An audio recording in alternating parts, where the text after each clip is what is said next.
Olá, muito boa tarde. A partir de agora você acompanha o Papo Saúde, o nosso programa semanal onde a gente conversa com especialistas sobre iniciativas desenvolvidas pela Prefeitura de Fortaleza por meio da Secretaria Municipal de Saúde. Na edição de hoje, a gente vai falar sobre o serviço social do Instituto Dr. José Frota, que este ano completa 61 anos. E quem bate um papo com a gente sobre esse tema é a Pamela Santos, que é assistente social do JF. Pamela, muito bem-vinda ao Papo Saúde. Eu queria que você começasse falando como é que é a atuação desse núcleo lá do serviço social. Primeiramente, obrigada pelo convite, pela possibilidade de falar da nossa profissão tão importante, né, para esse espaço que é o IJF, que é um hospital de referência em trauma, um dos maiores Norte e Nordeste. E a nossa atuação lá se dá sobretudo no entendimento de que o paciente ele é para além do trauma, para além da doença que justifica, né, a sua internação, a sua entrada no hospital. O paciente ele tem que ser olhado, percebido dentro de uma integralidade, dentro de uma totalidade que contempla a sua história de vida, suas condições de moradia, composição familiar, renda, quem é esse paciente que chega e que determinantes sociais compõem a história desse paciente que vão ser, sem dúvidas, importantes para pensar o seu tratamento, pensar a atenção prestada pela instituição e, posteriormente, pensar a sua alta e todo o acompanhamento, né, de saúde que vai decorrer da demanda que esse paciente apresenta. E a equipe é uma equipe grande? São quantos profissionais que atuam? Atualmente nós somos 62 assistentes sociais concursados, né? Isso é um fator importante. Toda a equipe é concursada, bom, né? Isso. Temos ainda demandas de mais profissionais, mas hoje somos 62 assistentes sociais, todas mulheres. Temos 4 residentes, 3 estagiárias e também temos o apoio administrativo do setor, que contribui muito nesse cotidiano de trabalho, né, nesse processo de trabalho do Núcleo de Serviço Social. Entendi. É até importante usar essa nomenclatura Núcleo de Serviço Social, porque tradicionalmente, culturalmente, há uma confusão, né, de sempre tratar a profissão como assistência social. E a gente faz um trabalho educativo de dizer que a assistência social é uma política pública prevista em lei, prevista no artigo 5º da Constituição Federal, inclusive. E nós somos assistentes sociais formadas em serviço social. Serviço social é a profissão regulamentada em lei. A lei de referência é a Lei 8662 de 93.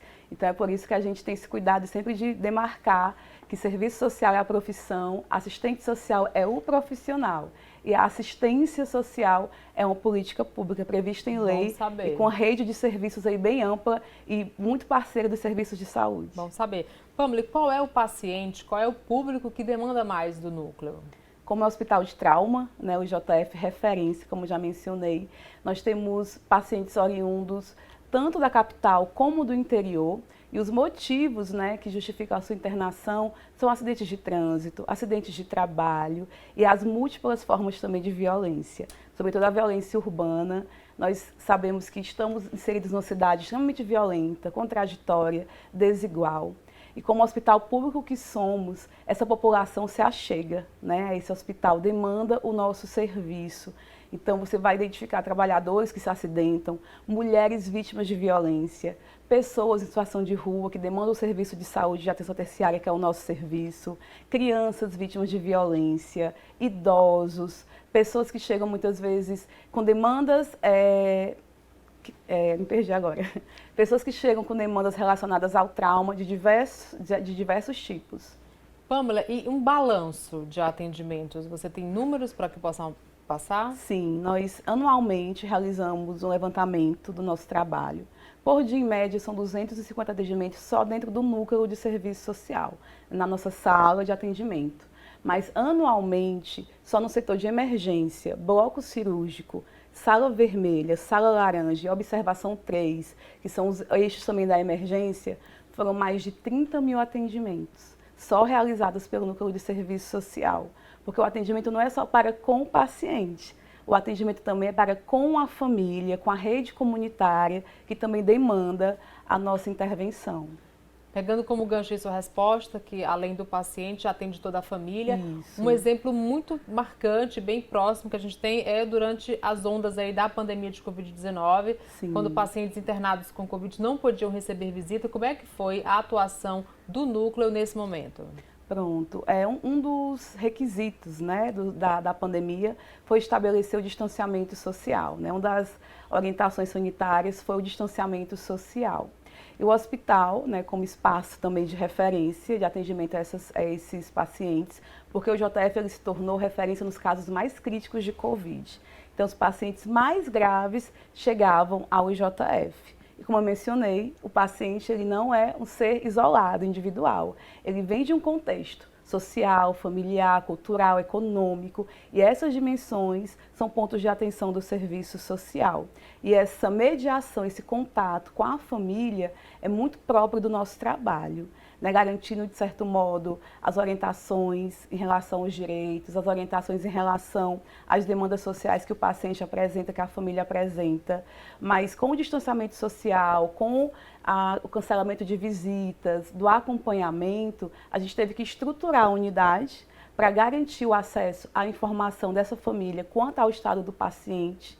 Nós, enquanto serviço social, somos portas de entrada na instituição, somos um espaço de acolhimento. Então, essa família vinha com demandas diversas, desde saber como ter acesso às informações clínicas, que é competência da equipe médica, desde como obter informações quanto às demandas sociais que o paciente apresenta. Então, assim, essa comunicação fez parte do nosso trabalho e faz até hoje, né? É evidente que nós já passamos pela primeira, segunda e terceira onda, e cada onda permitiu N aprendizados, aperfeiçoamento desse trabalho, aperfeiçoamento desse cuidado, os protocolos mudaram.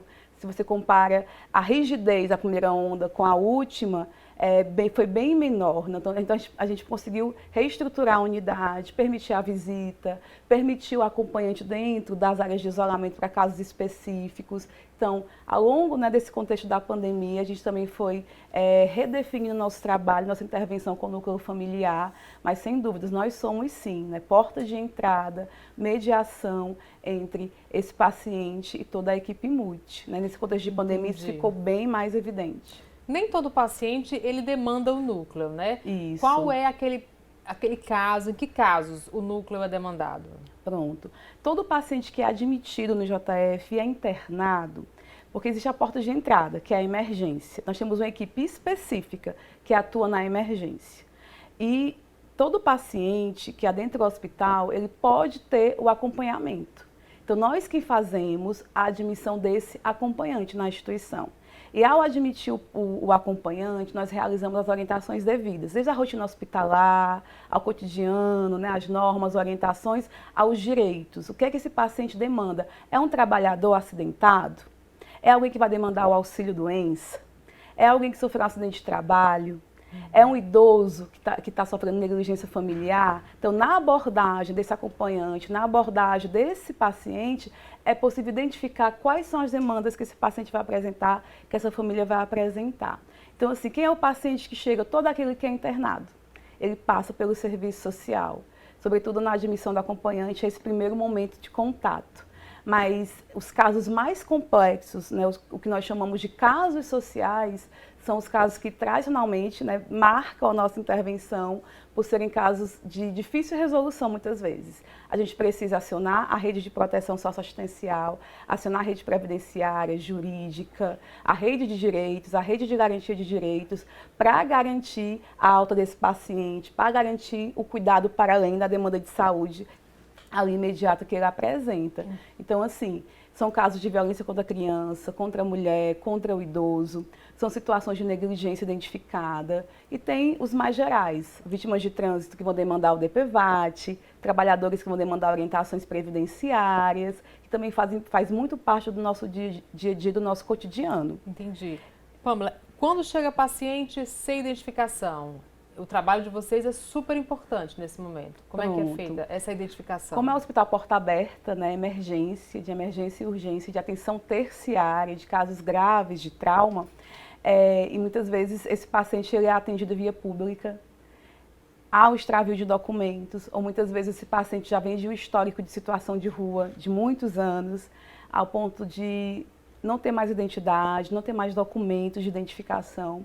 E quando chega na unidade, chega muitas vezes sem nenhum tipo, né, de identificação formal, legal, e nós temos que trabalhar na identificação desse paciente.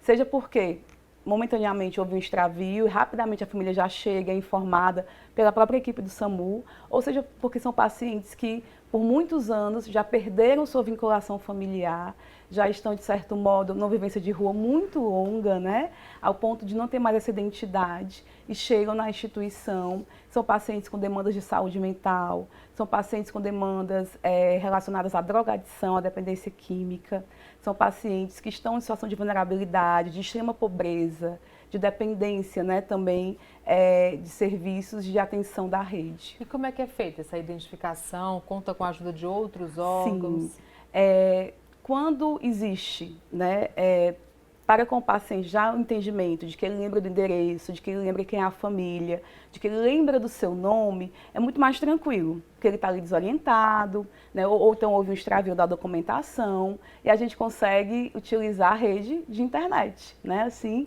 a pesquisa no Google mesmo. Onde você mora?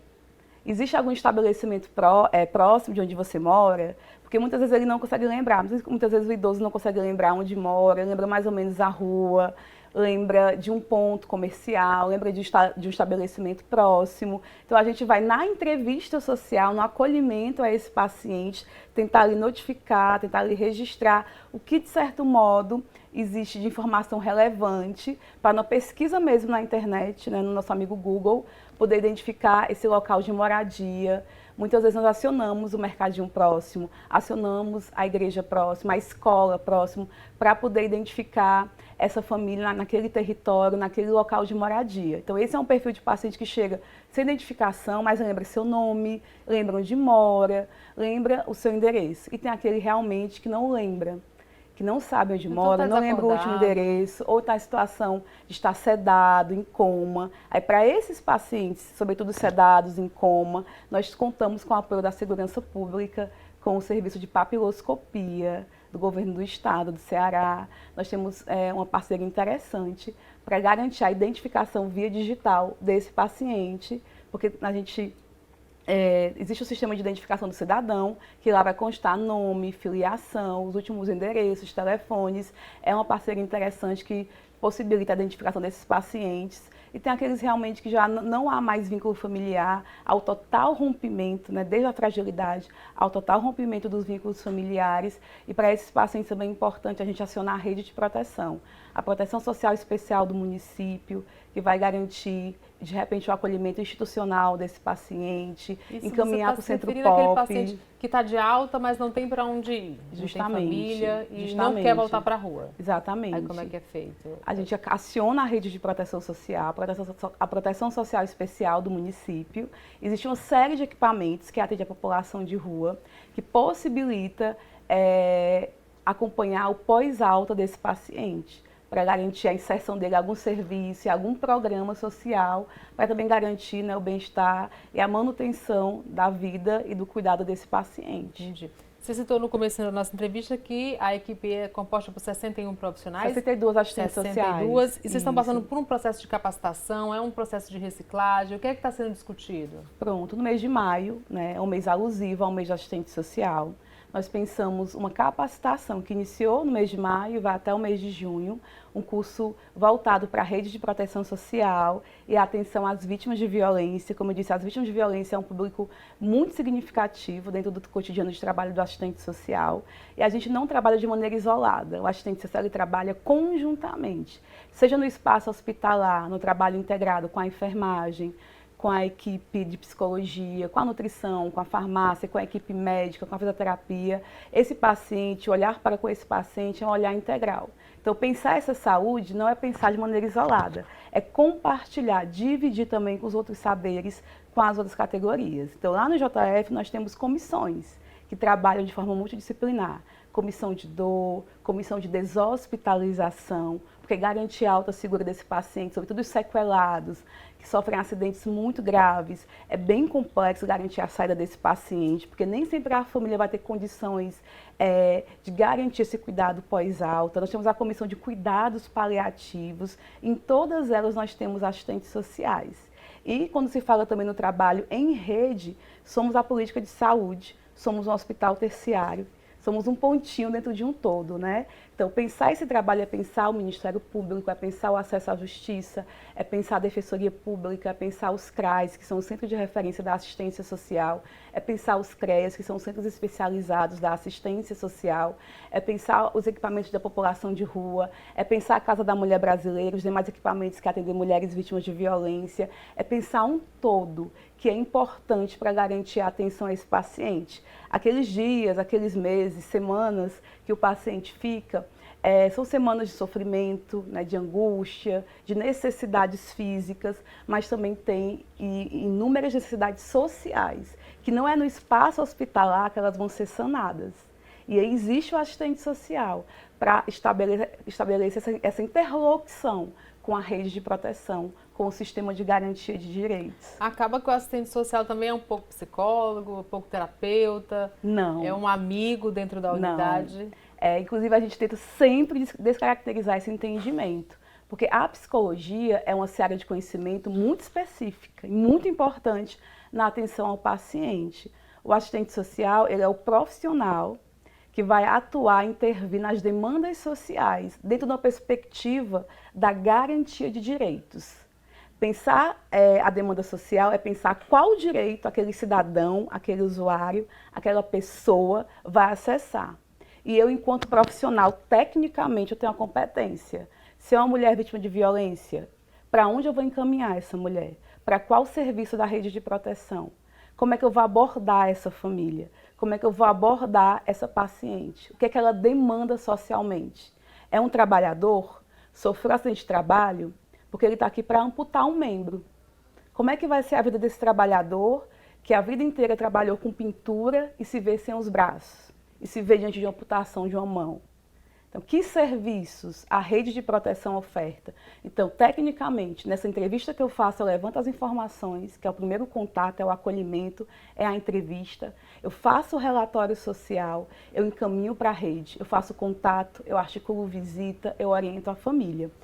A ideia da benesse, da caridade, da amiga, da psicóloga, não né? existe. Não existe. Eu sei que tradicionalmente, né, nessa lida com a população mais vulnerável, na história da profissão, que é uma profissão também nova, nós temos pouco mais de 80 anos, é uma profissão relativamente nova no Brasil, serviço social menos de 100 anos, né?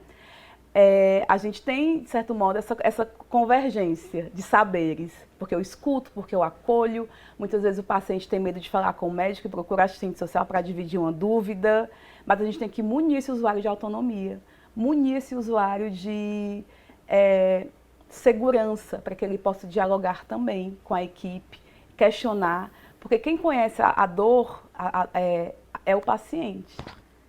As dúvidas têm que vir dele, né? E, sobretudo, as indagações têm que vir desse paciente. Então, assim, é desafiador no espaço de saúde, onde muitos saberes se somam, onde muitos saberes se articulam, identificar o papel de cada um, mas entender que esses papéis não são isolados. Por isso que talvez a convergência, a confusão dessas ações, né? Tradicionalmente, culturalmente. Mas o nosso saber é bem restrito. Pensar a demanda social é pensar tecnicamente como esse usuário vai ser encaminhado, qual o melhor serviço que será encaminhado para a demanda dele. Tá ótimo, Pamela. Viu? Muito obrigada pelas informações. Agradeço demais. Adorei também. Aí conhecer mais sobre o núcleo de serviço social do IJF. Parabéns pelo trabalho. Eu agradeço a oportunidade. Quero também parabenizar todas as colegas que compõem o núcleo de serviço social do IJF. Nós somos um hospital escola, né? Nós temos residência, temos o espaço de estágio. Lá é um espaço muito rico de conhecimento. Hoje, né, no sair da entrevista, vim para cá, nós estávamos reunidas para pensar como melhor tabular, organizar os dados, os números de crianças vítimas de violência na instituição, para voltar isso para a sociedade, para as pesquisas, para a produção do conhecimento. Então, há um espaço de muito saber, de muita articulação e de muitos desafios. Eu quero parabenizar e dizer o quanto sou feliz e grata por cada profissional que divide o cotidiano comigo, que divide aquele lugar, né, de desafios, mas também de muitas possibilidades. Tá ótimo. Muito obrigada, um prazer lhe conhecer. Prazer. Eu fico por aqui e até o nosso próximo encontro. Tchau, tchau.